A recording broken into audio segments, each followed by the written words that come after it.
કચોલિયા ગામમાં હરાજીના અને જ્યારે પ્લોટની સનંદ તેમજ કબજો સોંપવા કલેક્ટરને રજૂઆત કરવામાં આવી હતી, તો હરાજી બાદ લાભાર્થીઓને દ્વારા રકમની પૂર્ણ ભરપાઈ કરવા છતાં 6 માસથી પ્લોટ ફાળવણી કરવામાં ન આવતી હોવાનો આક્ષેપ, અધિકારીઓની સરપંચની મિલીભગતથી ભ્રષ્ટાચાર કરવામાં આવતો હોવાનો પણ લાભાર્થીઓનો આક્ષેપ છે। લાભાર્થીઓ દ્વારા અગાઉ પણ રજૂઆત કરવામાં આવી હોવા છતાં તંત્ર દ્વારા કોઈ કાર્યવાહી ન કરવામાં આવી અને સરપંચને પદભ્રષ્ટ કરી જવાબદારો સામે કડક કાર્યવાહી કરવાની માંગ કરી।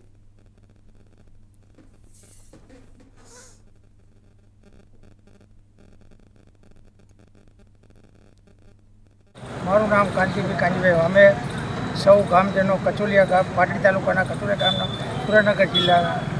રહેવાસી છીએ। અમારે કચોલિયા ગામમાં જાહેર હરાજી 8 પ્લોટની થયેલી 24/1/2025ના રોજ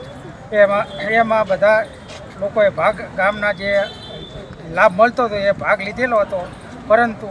એ હરાજીમાં જે લીધેલા પ્લોટ છે એના પૈસા જેને પૂરેપૂરા રકમ 14, 13, 12 લાખ જે પ્રમાણે હરાજી હતી એ પ્રમાણે ભરી દીધેલા, એમને પણ સનદ આ પંચાયત કે આ તાલુકા પંચાયત કે આ જિલ્લા પંચાયત આપતી નથી। તો એના માટે અમે આ આવેદનપત્ર લઈ અને જિલ્લા કલેક્ટર અને DDOની ઓફિસે આવી અને આવેદનપત્ર ગામજનો વતી આપી છે।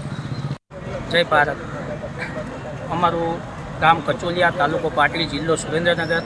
અને અમે લોકોએ જે કચોલિયા ગામે સરકારશ્રીની જાહેર હરાજી હતી 8 પ્લોટોની, એમાં અમે ભાગ લીધેલો, જેમાં અમે લોકોએ 3 પ્લોટો રાખેલા છે અને જે હરાજી તારીખ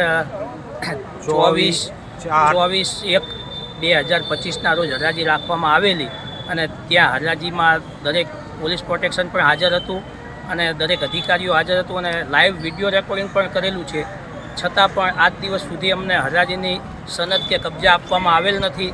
અને હાલ 5 થી 6 મહિના વ્યતીત થવા છતાં પણ અમને કોઈ જવાબ કે કંઈક કાર્યવાહી કરવામાં આવતી નથી અને જે લોકોએ 4 પ્લોટો લીધા છે એ લોકોએ કંઈ પૈસા 25% ભર્યા, બાકીની કોઈ રકમ ભરેલ નથી ને એને આજ 5 થી 6 મહિના થયા છતાંય એમના ઉપર કોઈ એક્શન લેવામાં આવેલ નથી અને જે લોકોએ પૈસા ભર્યા એના ખરેખર સત્ય છે એની માટે લડત છે તો એમને ધક્કા ખવડાવવામાં આવે છે। અમે આ બાબતે અવારનવાર વારંવાર તાલુકા સ્વાગત, જિલ્લા સ્વાગતમાં રજૂઆત કરવા છતાં કોઈ કાર્યવાહી કરવામાં આવતી નથી અને જે ઓનલાઈન પોર્ટલ છે જે ખેડૂત સ્વાગતનું, તાલુકા સ્વાગતનું એનું, એમાં મૌખિક લેખિત જવાબ બારોબાર આપી દેવામાં આવે છે, હકારાત્મક નિકાલ છે એ રીતના પણ ખરેખર એ ખોટા જવાબ આપવામાં આવે છે,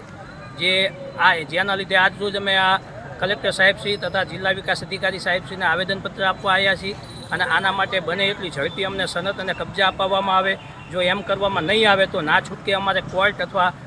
મુખ્યમંત્રી જોડે જવાની ફરજ પડશે અને જિલ્લા સ્વાગતમાં અગાઉ અરજી કરવાની જરૂર પડશે, જેથી કરી અહીંનું અમારે ગામડાનું વાતાવરણ દોહરાય નહીં અને બને એટલું ઝડપી અમને આ પ્રમાણે સનદ અને કબજા આપવામાં આવે। પંચાયત આમાં સહમત નથી આપવા માટે, તો પંચાયત ઉપર જે પણ કાર્યવાહી કરવાની થતી હોય 57(1) મુજબની, તો એ પણ કરવા માટે અમે કલેક્ટર સાહેબશ્રી અને DDO સાહેબશ્રીને દરખાસ્ત કરી છે।